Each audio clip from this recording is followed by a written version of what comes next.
Guys, hello and welcome to the channel Eduzone learning solution. So बच्चों, आज हम करने वाले हैं कंटिन्यू हमारा पार्ट नंबर 3। ठीक है, सो हमने कौन सा चैप्टर पढ़ा था पार्ट नंबर 1 और 2 में। सो देखो, transition and inner transition of elements का जो है ये पार्ट नंबर 3 हम लोग स्टार्ट करेंगे। ठीक है, सो लास्ट का पार्ट नंबर 1 और पार्ट नंबर 2 भी बहुत बढ़िया बना है। अगर अभी तक आपने नहीं देखा है तो आप चैनल पे जाकर जो है देख सकते हो। ठीक है, और अगर आपको वीडियोस पसंद आती है तो सब्सक्राइब कर दो, हिचकिचाओ मत सब्सक्राइब करने में। ठीक है, सो सब्सक्राइब करोगे तो आपको जो भी लेटेस्ट वीडियोस है फिजिक्स, केमिस्ट्री, मैथ्स रिलेटेड, वो सारी चीज़ें जो है यहाँ पे अपलोड होती रहेंगी, तो आपको उसका बेनिफिट मिलेगा।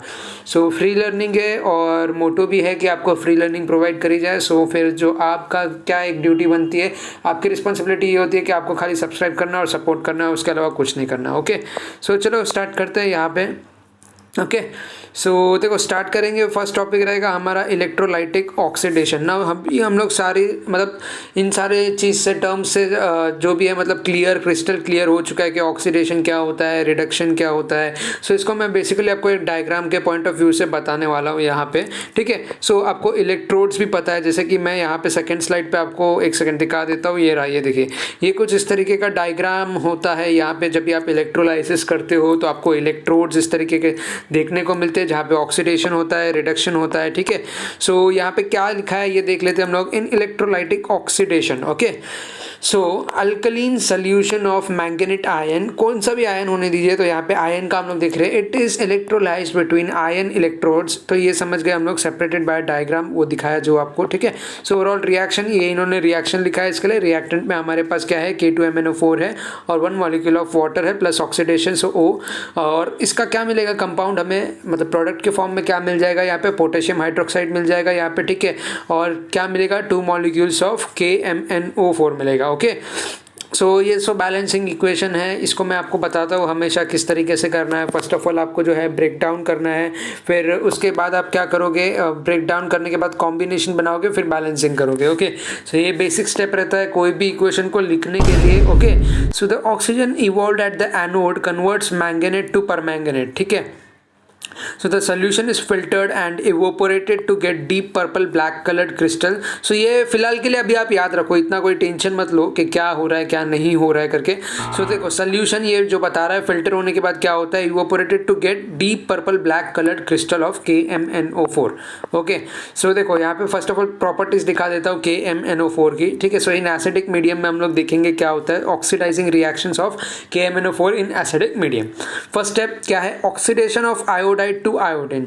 देखो समझ रहे हैं, आयोडाइड टू आयोडीन बोल रहा है, मतलब सिंपल हो गया कि सिंगल मॉलिक्यूल से डबल मॉलिक्यूल पे। मतलब क्या हो रहा है, रिएक्टेंट साइड पे आपके पास क्या है, यहाँ पे आई देख रहे हो आप, ये आई है, मतलब 10 मॉलिक्यूल्स ऑफ आई है। तो आप इसको इस तरीके से नहीं बोल सकते, मतलब I is not identical to I2, you know that, right, correct. So इसका एक जो है स्ट्रक्चर अलग होता है, इसका स्ट्रक्चर अलग होता है। सो इसकी अगर मैं बात करूँ तो ये क्या है, ये आपका आयोडेड है। ठीक है, आयोडाइड, आयोडेड जो भी आप बोलो, और ये आपका आयोडीन है। ओके, I2 के फॉर्म में जो होता है। क्या कर रहे हो, ऑक्सीडेशन कर रहे हो, है ना। सो ऑक्सीडेशन करोगे, oxidation of iodide to iodine. ठीक है, सो 2MnO4, 2 मॉलिक्यूल्स ले लिया आपने MnO4 plus 10 molecules of iodide हो गया और 16H। तो आपको क्या मिलेगा, ये सिंगल आपको मिल जाएगा यहाँ पे, मैंगनीज का मिलेगा 2 मॉलिक्यूल और जो भी है H2 और आयोडीन मिलेगा। Oxidation of Fe2+2 Fe3+। Okay, सो यहाँ पे भी ऑक्सीडेशन हो रहा है।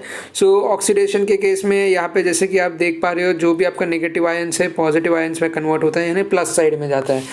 समझ में आ रहे हो क्या बोलने की कोशिश कर रहे हो, रिएक्टेंट में जितना भी आपका पॉजिटिव आयंस है वो इंक्रीज हो जाएगा, मतलब उससे ज़्यादा रहेगा वो।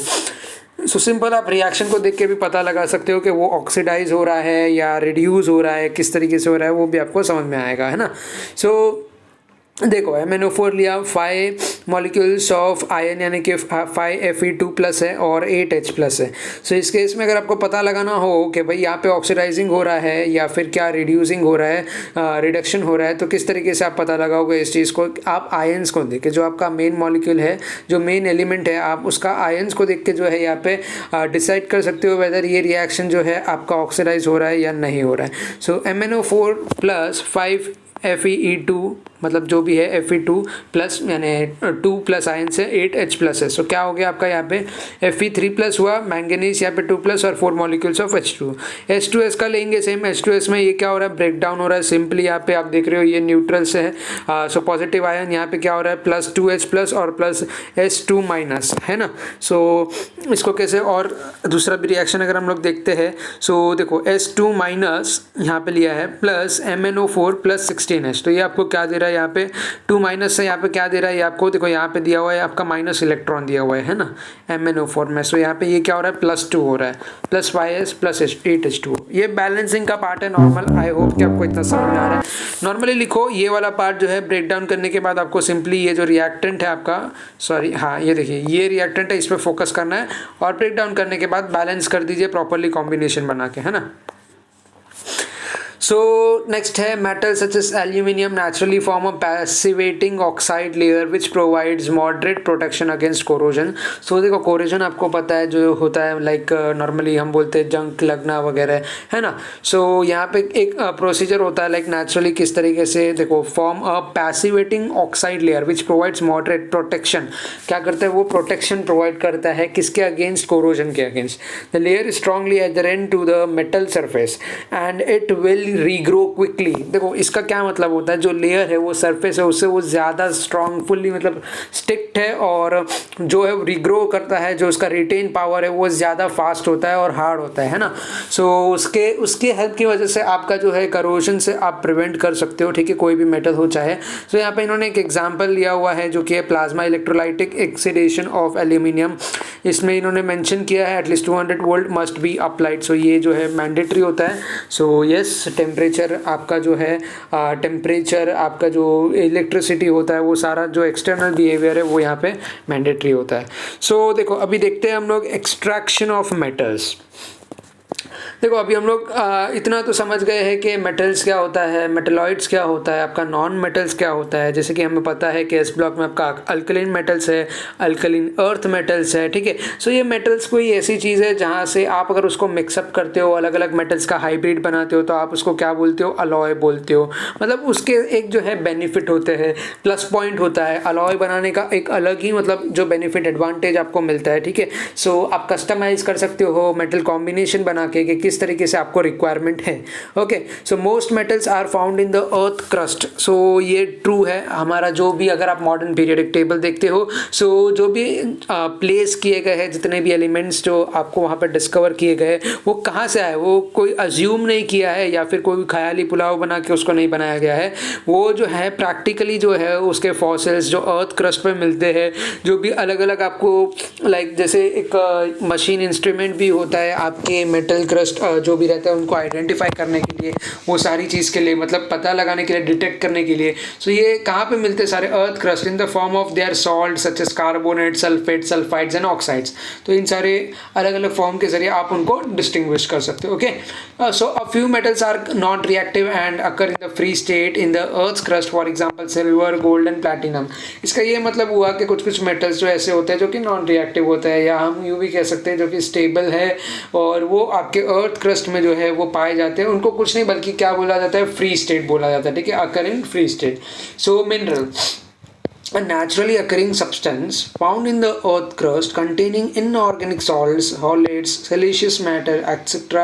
is called a mineral.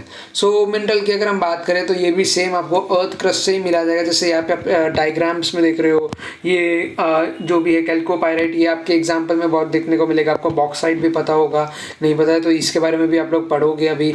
So barite ओर है, एपेटाइट है, क्यूपरेट है, नेटिव कॉपर है, गैलेना है। ये कुछ नहीं अलग अलग फॉर्म ऑफ जो कॉपर होता है जिनका जो लाइक एलिमेंट सब्सटीट्यूएंट जो होता है वो अलग अलग होता है, जिसकी वजह से ये फ्री स्टेट वाले होते हैं और इनका जो ये बेसिकली नॉन रिएक्टिव होते हैं यहाँ पे।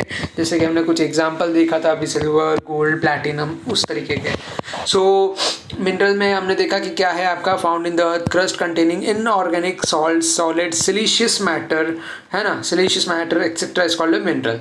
The mineral which contains high percentage of the metal, ठीक है, हाई परसेंटेज ऑफ मेटल की बात कर रहे हैं, मतलब आप इसमें समझ सकते हो कि ये एक यूनिफॉर्म लाइक यूनिफॉर्म मेटल नहीं बोल सकते आप इसको, ये कुछ कॉम्बिनेशंस होता है इनमें, जैसे परसेंटेज ऑफ मेटल हो गया, and from which the metal can be extracted economically is called an ore. So इसके कुछ प्रॉपर्टीज़ को अगर आप एक्सट्रैक्ट कर पाते हो तो उस चीज़ को हम क्या बोलेंगे, ओर बोलेंगे। मतलब मान लीजिए ये जो है ना मिनरल, ये पेरेंट आप समझ लीजिए इसको, या ऐसे समझ लीजिए ये सुपर सेट है, इस तरीके से कुछ समझ लीजिए। इसके प्रॉपर्टीज़ को अगर आप एक्सट्रैक्ट कर लेते हो तो आप इसको क्या बोलेंगे, आप इसको बोलोगे ओर बोलेंगे, जब भी आप मिनरल की किसी प्रॉपर्टीज़ को एक्सट्रैक्ट कर सकते हो, ठीक है। सो इसको आप बेस भी बोल सकते हो, लाइक अगर आपका ये सुपर है यहाँ पे मिनरल, तो उसके कुछ प्रॉपर्टीज़ को एक्सट्रैक्ट करने के बाद आपको वो क्या मिलेगा, ओर मिलेगा, है ना। सो ओके, सो ये इंडस्ट्रियल यूज़ के हिसाब से हमें जो है एक्सट्रैक्ट करना पड़ता है। सो इसके भी बहुत सारे एडवांटेजेस होते हैं। Like common properties of D block elements की अगर हम बात करें, ये पढ़ना ज़रूरी है आपका, क्योंकि इसी में आप पता लगा तो आपका नॉन मेटल क्या है, मेटल क्या है, मेटलॉइड क्या है, नोबल गैस क्या है, ये सारे आपको जो भी है बी ब्लॉक में पता चलता है, डी ब्लॉक में पता चलता है, ठीक है। हमारे पास उसमें क्या क्या है, लिंथेनॉइड सीरीज़ है, एक्टिनॉइड सीरीज़ है। सो जो भी हमारा थर्ड ग्रुप फोर्थ पीरियड से स्टार्ट होता है, तो वो सारे एलिमेंट 21 से 30th एलिमेंट आपने याद करके रखा होगा। आई होप वो भी मैं आपको पढ़ा चुका हूँ। सो इम्पॉर्टेंट है अगर आपको पता है 21 से 30th एलिमेंट, क्योंकि मोस्टली जो है अगर आप डी ब्लॉक पढ़ोगे तो आपको इन्हीं चीज़ से आपको डील करना पड़ेगा, जो भी एलिमेंट्स आपके प्रेजेंट है किसमें 21 से 30th के बीच में। All d block elements are lustrous and shining, they are hard and have high density. So देखो डेंसिटी वाइज का अगर मैंने आपको बताया था ऑलरेडी कि कैसे इंक्रीज होता है, लेफ्ट टू राइट आप जाओगे तो उनका इंक्रीज होता है। Have high melting point and boiling point. So melting point जो होता है, लाइक मेल्टिंग पॉइंट से ज़्यादा हायर होता है इनका boiling point. Are good electrical and thermal conductors, have high tensile strength and malleability, can form alloys with transition and non transition elements. So alloys बना सकते हैं, जैसे कि आपका डी ब्लॉक में क्या है, transition and inner transition elements होता है। लाइक ये बात कर रहे हैं बेसिकली आपका एफ ब्लॉक एलिमेंट्स के बारे में। So transition elements d block, inner transition elements like आपके एफ ब्लॉक से। So many metals and their compounds are paramagnetic. So मैंने आपको बताया था कि आप किस तरीके से मैग्नेटिक मोमेंट को भी कैलकुलेट कर सकते हो, तो सिंपल आपको इलेक्ट्रॉनिक कॉन्फ़िगरेशन उनका पता होना चाहिए। Most of the metals are efficient catalyst. So some of the chemical properties of D block elements are electropositive metals. So yes, they are electropositive metals. They exhibit variable valencies and form colored salts and complexes. Variable valencies मतलब आप समझ सकते हो कि आपको एक ही जैसा property नहीं मिलेगा। वेरिएबल वैलेंसीज मतलब उनके जो वैलेंस इलेक्ट्रॉन रहते हैं, ठीक है, तो मतलब डिफर करेंगे हर एक आपस में जब भी आप उनको कंपेयर करोगे। Good reducing agent, they form insoluble oxides and hydroxides and iron cobalt copper molybdenum, ये मैंने भी पहली बार सुना है, इसके बारे में मुझे भी देखना पड़ेगा। Molybdenum and zinc are biologically important metals. Okay, so iron we know that, cobalt, copper and zinc are biological important metals. Okay, catalysis biological reaction. So आप इसको मोस्टली याद कर सकते हो। सो आगे बढ़ते हैं। अभी हमारे पास यहाँ पे टेबल आपको दिखाई दे रहा है, जैसे कि मेटल्स है, मिनरल है, ओर है। सो आयरन एक मेटल है, हमारे पास कॉपर है, यहाँ पे जिंक है ना। सो इनमें ओर जो भी एक्सट्रैक्टेड होता है हमारे पास, जैसे हेमेटाइट है, यहाँ पे कैल्कोसाइट है, जैसे मैंने आपको बताया ये इंपॉर्टेंट है, ये रहेगा ही डेफिनेटली। ये है जिंक ब्लेंड है यहाँ पे आपका। सो इसके कुछ मिनरल फॉर्म्स आप देख पा रहे हो, यहाँ पे देखिए अलग अलग आप स्ट्रक्चर्स देख पा रहे हो। सिंपल है, कोई ज़्यादा इतना टफ पार्ट नहीं है, इसी को एक्सट्रैक्ट करके बनाया जाता है। सो Fe2O3 है, एक Fe यहाँ पे इन्होंने 3O4 लिया हुआ है, यानी अलग अलग फॉर्म आप देख सकते हो, अलग अलग केमिकल स्ट्रक्चर्स हैं इनके। लिमोनाइट है, अलग अलग नेम है। सो ये आप याद कर सकते हो एग्जाम्पल के तौर पे, बाकी इतना कोई खास इंपॉर्टेंट नहीं है आप लोगों के लिए। मेटलर्जी पे आते हैं टॉपिक पर, पायरोमेटलर्जी, हाइड्रोमेटलर्जी और इलेक्ट्रोमेटलर्जी। ओके, सो ये भी बहुत इंपॉर्टेंट टॉपिक है, इसको समझना भी बहुत ज़रूरी होता है। So first of all metallurgy अगर हम डिफाइन करें तो क्या होता है। ओके, सोचो अभी, मेटलर्जी ऐसा तो नहीं है कि हमने पहली बार पढ़ा है। अगर आपने इसका क्लासिफिकेशन नहीं पढ़ा कोई बात नहीं, अभी देख लेते हैं कौन से याद रख लो, दिमाग में फिट कर लो। पायरो, हाइड्रो, इलेक्ट्रो, है ना, ये 3 फॉर्म हो गया। इजीली याद हो रहा है आपसे, इजीली याद कर पाओगे, कोई इतना टफ नहीं है। Pyro, hydro, electro. अभी नाम कुछ कुछ इटसेल्फ आपको सजेस्ट कर रहे हैं। लाइक अगर मैं इलेक्ट्रो की बात करूँ तो क्या हो रहा है, हाइड्रो की बात करूँ तो क्या हो रहा है, पायरो का ठीक है अभी हम बता देते हैं। मेटलर्जी क्या होता है, commercial extraction of metal from their ores. Again ये एक्सट्रैक्शन ऑफ मेटल होता है किस में से, इनके ओर में से, है ना, इज कॉल्ड मेटलर्जी। याद रखना सबसे simple definition, commercial extraction of metals from their ores is called metallurgy. Different methods are used for their extractions. So extractions करने के लिए बहुत सारे अलग अलग मेथड होते हैं, है ना। सो ये केमिकल यूज़ होता है, ये आपको भी नहीं पता होता है। सो ऑलमोस्ट आपको खाली इतना समझ लेना है कि एक्सट्रैक्शन के प्रोसेस बहुत सारे अलग अलग होते हैं। Okay, so different methods are used for their extraction depending on the nature of metal and its ore. किस पे डिपेंड करेंगे, उनके नेचर पे, depending on the nature of metal and its ore. So pyrometallurgy पे आते हैं सबसे पहले, a process in which the ore is reduced to metal, है ना। रिडक्शन हो रहा है किस चीज़ के लिए, मेटल बनाने के लिए, eight high temperature using what, reducing agent like carbon, hydrogen, aluminium. इनको यूज़ करके आप क्या कर रहे हो बेसिकली, मतलब रिड्यूस करवा रहे हो आप, क्यों, क्योंकि आपको क्या करना है, मेटल बनाना है हाई टेम्परेचर पे। सो इस चीज़ को आप क्या बोलोगे, इस प्रोसेस को आप क्या बोलोगे, पायरोमेटलर्जी बोलेंगे। याद रखना क्या है, ore is reduce to metal at high temperature, yes, using reducing agent. Okay, hydrometallurgy क्या है यहाँ पे, okay, so the process of extracting metals from the aqueous solution, ठीक है। हाइड्रो यानी पानी हो गया, हाइड्रो यानी वाटर लिख देता हूँ मैं यहाँ पे आपका एक समझने के लिए। एक्वियस यानी क्या होता है, आपका लिक्विड सोल्यूशन होता है, तो आप रिलेट कर पा रहे हो, वाटर आपका क्या है, लिक्विड फॉर्म में। सो the process of extracting metal from the aqueous solution of their salts using suitable reducing agent. सभी में क्या होगा, रिड्यूसिंग एजेंट यूज होगा यहाँ पे, है ना। रिडक्शन होगा क्यों, मेटल बनाने के लिए। हम क्या कर रहे हैं, मेटलर्जी प्रोसेस यूज कर रहे हैं। मेटलर्जी यानी क्या हो रहा है हमारा यहाँ पे, मेटल्स यानी extraction of metals from their ores, है ना।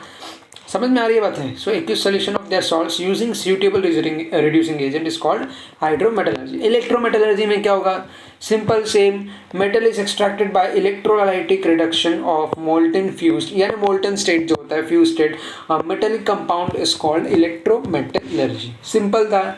मेटलर्जी का प्रोसेस समझ लो। मेटलर्जी बोले तो सिंपल वे में extraction of metals from their ores, ठीक है। सो अलग अलग प्रोसेस होते हैं, आप रिड्यूसिंग एजेंट्स यूज़ करके कर सकते हो। बेसिकली आपको रिड्यूस करना होता है यहाँ पे उनके ओर को मेटल के फॉर्म में आने के लिए, और टेम्परेचर डिफर करता है उसमें।